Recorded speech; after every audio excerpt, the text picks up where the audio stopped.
Hi, it's Andy. Hi, it's Dave. Hi, it's Kirk. Welcome to the A.D.K Rock and Metal channel, and today we're going to be checking out a song called Blinding Lights by The Weeknd. Oh, shut up. The Weeknd, aren't they like a fucking... But I hear you say, hang on, we're a rock and metal channel.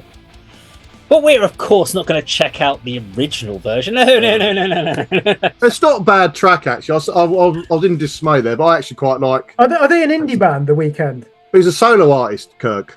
What? He's using a collective term for a single artist. Yeah. So this isn't like some 1991 baggy indie band? Current oh, okay. artist. Let's go. All right. I know it. You will know the song, I'm sure. A band called All for Metal did the version of this, which actually I really liked, but it's not that one we're checking out today. We're going to check out one of our favourite new drummers and their alternative version of this. Let's go check it out.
Okay, there we go. Blinding Lights, originally obviously done by The Weeknd.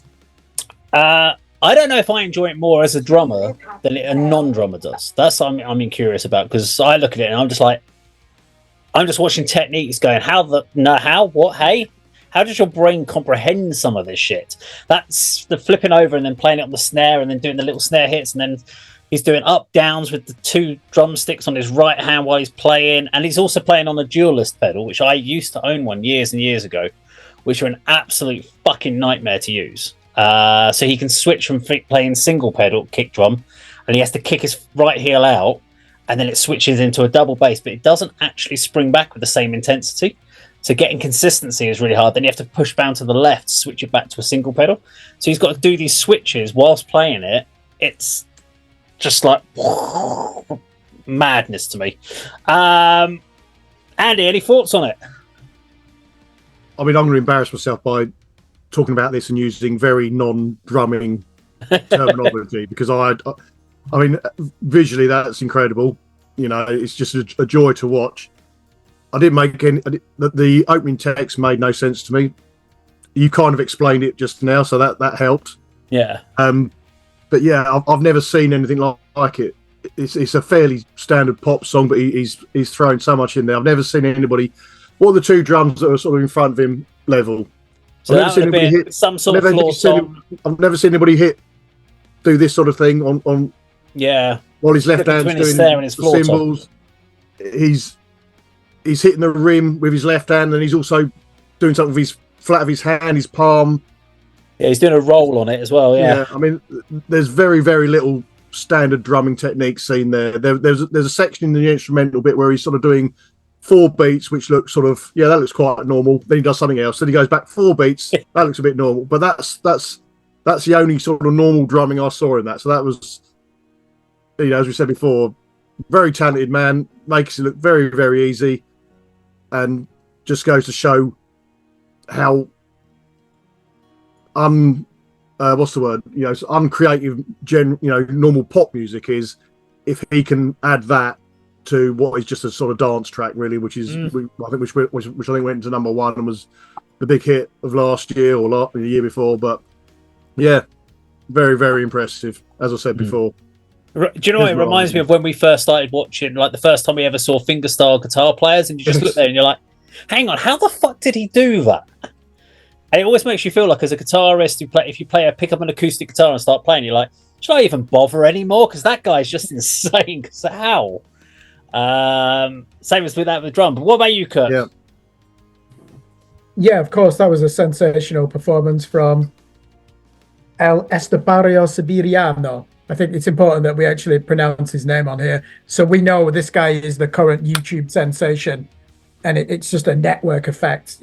Millions of people are watching his videos and incredulous when they watch it. I understand why. That was a cross between Sean Reiner of Cynic and Stuart Copeland of The Police, what he's doing to that song. Oh, yeah. Phenomenal.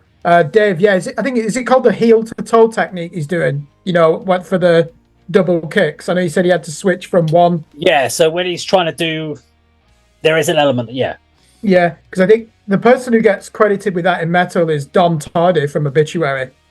And then there's that Manchester slam band, Ingested.